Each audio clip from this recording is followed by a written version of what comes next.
تو مسجد سے مسجد تک اور پھر اللہ کے عرش تک، آسمانی کعبہ تک، تو یہ سفر بھی بڑا مبارک تھا۔ تو یہ مسجد حرام سے مسجد اقصی، اس کی اہمیت بھی جو ہے وہ معلوم ہوتی ہے کہ کس طرح جو ہے وہ اللہ رب العالمین نے ان دونوں مساجد کا ذکر جو ہے وہ قرآن مجید کے اندر جو ہے وہ کیا۔ حدیث مبارکہ کے اندر آتا ہے کہ احب البلاد الی اللہ مساجدها، اللہ تعالیٰ کو روئے زمین پر سب سے پسند جگہ وہ مساجد ہیں، اور پھر مساجد میں ان 3 مسجدوں کا بڑا خاص مقام ہے۔ لا تشد الرحال الا الی 3 مساجد، اپنی سواریوں کو نہ تھکاؤ سوائے 3 مساجد کے، مسجد الحرام، مسجد الاقصی اور مسجد نبوی۔ البتہ ایک چوتھی مسجد، مسجد قباء، اس کی بھی ایک خاص فضیلت ہے کہ 2 رکعت نفل اگر آپ وہاں پہ پڑھیں تو عمرے کا ثواب جو ہے وہ ملتا ہے۔ اس کے علاوہ دنیا کے اندر بڑی خوبصورت مساجد ہیں، اللہ کے گھر ہیں، جانا چاہیے، دیکھنا چاہیے، لیکن کوئی زیادہ ثواب نہیں ہے وہاں جانے میں، یا جانے کے ساتھ کوئی خاص ثواب نہیں ملتا۔ ویسے جو آپ عام جو ہے وہ نماز پڑھیں گے باجماعت، اس کا ثواب تو ہے، لیکن خصوصی اعزاز اور ثواب ان خاص مسجدوں کے لیے ہے۔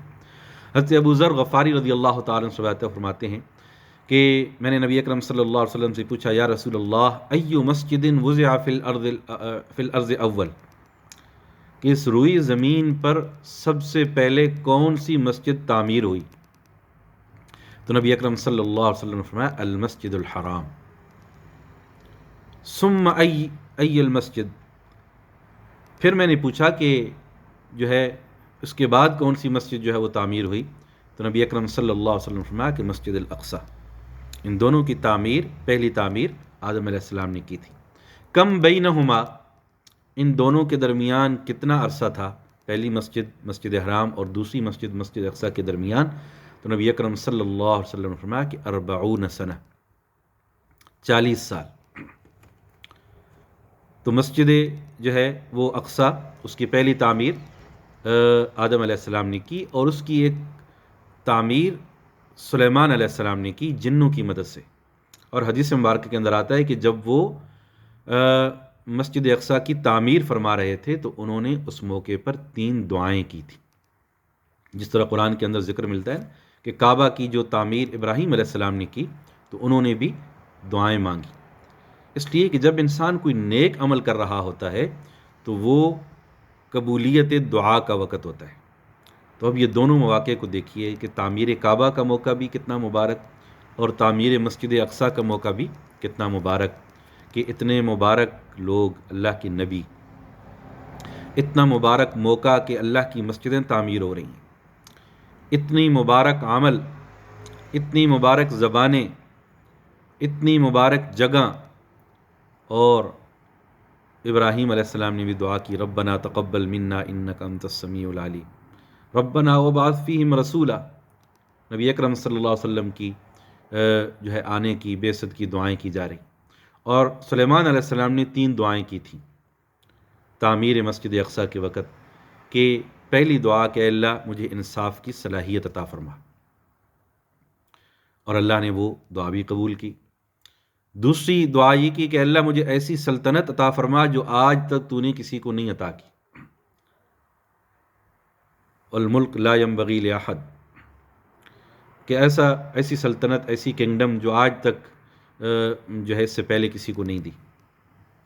اور تیسری دعا یہ کی وَأَلَّا يَأْتِيَ هَذَا الْمَسْجِدَ أَحَدًا لا يُرِيدُ إِلَّا الصَّلَاةَ فِيهِ إِلَّا خَرَجَتْ مِنْ ذُنُوبِهِ كَيَوْمٍ وَلَدَتْ أُمُّهُ۔ تیسری دعا یہ کہ اللہ جو بندہ بھی اس مسجد کی طرف صرف تیری رضا کے لیے آئے، نماز پڑھنے کی نیت کے ساتھ اور 2 رکعت نماز ادا کرے، اے اللہ تو اس کو بھی گناہوں سے ایسا پاک کر دے جس طرح آج اس کی ماں نے اس کو جنا ہے۔ نبی اکرم صلی اللہ علیہ وسلم فرماتے ہیں کہ پہلی 2 دعائیں پہلے ہی قبول ہو چکی ہیں، اور تیسری دعا پر میں بھی آمین کہتا ہوں کہ اللہ اس دعا کو قبول فرما کہ جو بھی اس مسجد اقصی میں 2 رکعت نفل کے لیے آئے تو اس کو گناہوں سے ایسا پاک کر دے جس طرح آج اس کی ماں نے اس کو جنا ہے۔ اور دوسری طرف بیت اللہ شریف کی زیارت کا بھی یہی اجر، آپ جب کوئی حاجی جاتا ہے، حج کرتا ہے، حج قبول ہو جاتا ہے، تو وہ ایسے ہی ہے جیسے آج اس کی ماں نے اس کو جنا ہے۔ تو یہ اللہ کی مسجدیں بہت عالی شان جگہ ہیں۔ انما یعمر مساجد اللہ من آمن باللہ والیوم الآخر، اللہ کی مسجدوں کو وہی لوگ جو ہے وہ آباد رکھتے ہیں جو اللہ پر اور یوم آخرت پر ایمان رکھتے ہیں۔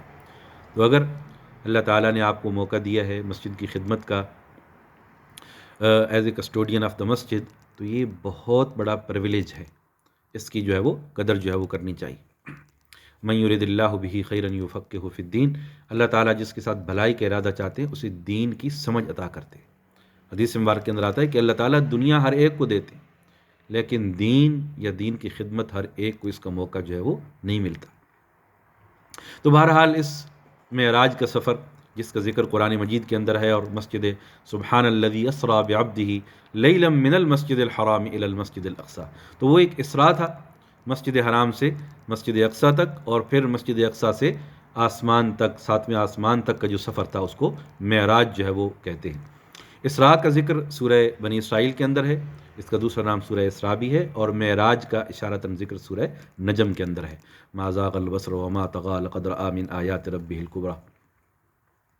تو یہ بہت عالی شان سفر تھا، اور مختلف آسمانوں پر مختلف انبیاء علیہم السلام سے آپ کی ملاقاتیں ہوئیں، اور اسی طرح جو ہے وہ جنت اور دوزخ کا دیدار آپ کو کرایا گیا، اور مختلف اعمال کی جزا اور سزا اس کے بارے میں آپ کو جو ہے وہ مشاہدات کرائے گئے، آپ کو آخرت کے مشاہدات جو ہے وہ کرائے گئے، آپ کو تمام انبیاء کی امامت کا شرف جو ہے وہ حاصل ہوا۔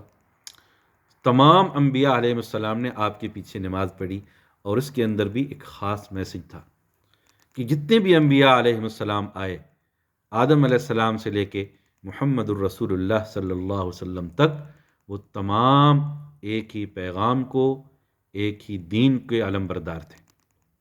حدیث مبارک کے اندر بھی آتا ہے کہ الانبیاء اخوۃ لعلات امہاتہم شتیٰ و دینہم واحد، کہ تمام انبیاء آپس میں میٹرنل بھائی ہیں، امہاتہم شتیٰ پیٹرنل بھائی ہیں، کہ وہ ان کی والدہ تو الگ الگ تھیں لیکن ان کا دین اور میسج ایک تھا۔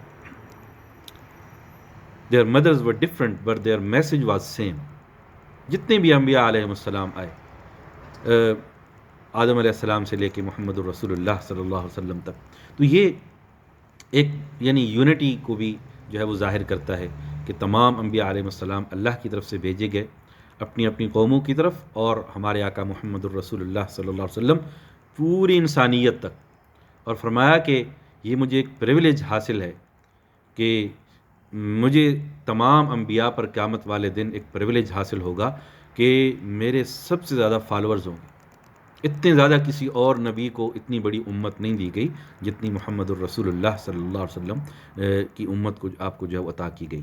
آپ انی رسول اللہ علیکم جمیعا، تمام انسانیت کی طرف آپ اللہ کے نبی جو ہے وہ بنا کر بھیجے گئے ہیں، اور قیامت تک کے لیے نبی بنا کر جو ہے وہ بھیجے گئے ہیں۔ تو معراج عروج کو کہتے ہیں، اسینشن، اور نبی اکرم صلی اللہ علیہ وسلم کو ہر سطح پر معراج دی گئی۔ یہ تو اس کی ایک مثال تھی، یہ معراج کا سفر تو ایک مثال تھا، ورنہ آپ کو نبوت میں بھی معراج، رسالت میں بھی معراج، اور انبیاء کے اندر مقام اور مرتبے کے اندر بھی معراج، اور آپ کو آسمانی کتابوں کے اندر قرآن مجید دیا گیا جو ساری کتابوں کی معراج، اور آپ کو امتوں میں سے امت محمد عطا کی گئی، اپنی امت جو عطا کی گئی، یہ امت بھی اس کو یہ بھی ساری امتوں کی معراج۔ آقا تیری معراج کہ تو لوح و قلم تک پہنچا، میری معراج کہ میں تیرے قدم تک پہنچا۔ آپ کو تو معراج عطا کی گئی، اس تک تو ہم نہیں پہنچ سکتے، ہم تو محمد الرسول اللہ صلی اللہ علیہ وسلم کے قدموں تک پہنچ جائیں تب بھی یہ ہماری سب سے بڑی معراج ہے۔ اس لیے ہم دعا کرتے ہیں کہ اے اللہ ہمیں نبی اکرم صلی اللہ علیہ وسلم کا سچا غلام بنا دے، آپ کے قدموں تک پہنچا دے، آپ کا سچا امتی بنا دے۔ اے اللہ ہم کو کعبے اور روزے کی دوبارہ زیارت نصیب فرما دے۔ پھر جب یہ سفر مکمل ہوا تو اگلی صبح آپ نے بتایا تو نعوذ باللہ مشرکین نے اس کا مذاق اڑانا شروع کر دیا، اور سب سے پہلے اس سفر کی تصدیق کرنے والے ابو بکر صدیق تھے، یہ اسی وجہ سے ان کو صدیق کا ٹائٹل جو ہے وہ ملا۔ تو یہ ایک اس کا ایک خلاصہ تھا، اگرچہ بہت ساری تفصیلات ہمیں احادیث کے اندر جو ہے وہ ملتی ہیں، اور جو ہے اس کی پوری تفصیلات ہمیں ملتی ہیں، کیسے آپ نے سفر کیا، کیسے چیزیں آپ کو دکھائی گئیں۔ میں نے اس کو سمرائز کرنے کے لیے سمرائز کر کے آپ کے سامنے جو ہے وہ عرض کیا ہے۔ البتہ یہ چیز دیکھنی چاہیے کہ جس چیز کے اندر، دین کے اندر جس چیز کا جو مقام ہو اسی تک اس کو محدود رکھنا چاہیے، اس سے آگے نہیں بڑھانا چاہیے۔ معراج بلا شبہ ایک بہت بڑا عالی شان جو ہے وہ معجزہ تھا، اور نو ڈاؤٹ اباؤٹ اٹ، اس پر ہمارا ایمان ہے، لیکن کچھ چیزیں ایسی ہم بعض دفعہ کرنا شروع کر دیتے ہیں جو اس چیز کو ایک شرعی حدود سے نکال کر بدعت کے دائرے تک لے جاتی ہیں، تو ہمیں اس سے جو ہے وہ اجتناب جو ہے وہ کرنا چاہیے۔ بس بعض دفعہ جب ہم اس کو اپنے اوپر لاگو کر لیتے ہیں تو وہ ایک چیز دین کے اندر گویا کہ حد سے انسان جو ہے وہ بڑھ جاتا ہے، اس سے بچنا چاہیے، بدعت کے دائرے کے اندر آ جاتی ہے۔ مثلا رجب، 27 رجب، اس کو سیلیبریٹ کرنا، یہ کوئی خاص اس کا جو ہے وہ ثبوت جو ہے وہ نہیں ملتا۔ ہاں اس کا ذکر انسان کر سکتا ہے، اویئرنیس لوگوں کو بتا سکتا ہے اس موقع کی مناسبت سے، اور ائمہ حضرات، خطباء حضرات جمعے کے اندر، دروس کے اندر، تقاریر کے اندر اس کا جو ہے وہ ذکر کرتے ہیں، تو اس کے اندر تو کوئی حرج نہیں، لیکن باقاعدہ اس کو سیلیبریٹ کرنا، اس کے لیے باقاعدہ جو ہے وہ روشنیاں اور یہ چیزیں، اس کا جو ہے وہ کوئی ثبوت نہیں۔ اس رات کو جاگنا، اس کی بھی کوئی خصوصی فضیلت جو ہے وہ نہیں آئی۔ اگلے دن روزہ رکھنا، یہ بھی کوئی مسنون عمل جو ہے وہ نہیں ہے۔ ویسے آپ نفلی روزے رکھیں تو یہ دن بڑی قیمتی ہیں شعبان کے بارے میں، اور اسی طرح رجب اور شعبان، یہ دونوں، رجب بھی اشہر حرم میں سے ہے، اور شعبان کا مہینہ، اس کے اندر بھی جو ہے انسان اگر نفلی روزے رکھے تو کوئی حرج نہیں۔ نبی اکرم صلی اللہ علیہ وسلم نفلی روزے جو ہے وہ رکھتے تھے، لیکن کسی خاص دن جو ہے، جس طرح یہ 27 رجب کے اگلے دن یہ سمجھنا کہ اگر میں روزہ نہیں رکھوں گا تو گناہ گار ہوں گا اور مجھے لازماً رکھنا چاہیے اور یہ ایک مسنون عمل ہے، تو پھر یہ جو ہے وہ درست نہیں ہے۔ اللہ رب العالمین سے دعا ہے کہ مجھے اور آپ کو بھی عمل کی توفیق عطا فرمائے۔ اقول قولی ھذا واستغفر اللہ لی ولکم فاستغفروا انہ هو الغفور الرحیم۔ والسلام علیکم ورحمۃ اللہ وبرکاتہ۔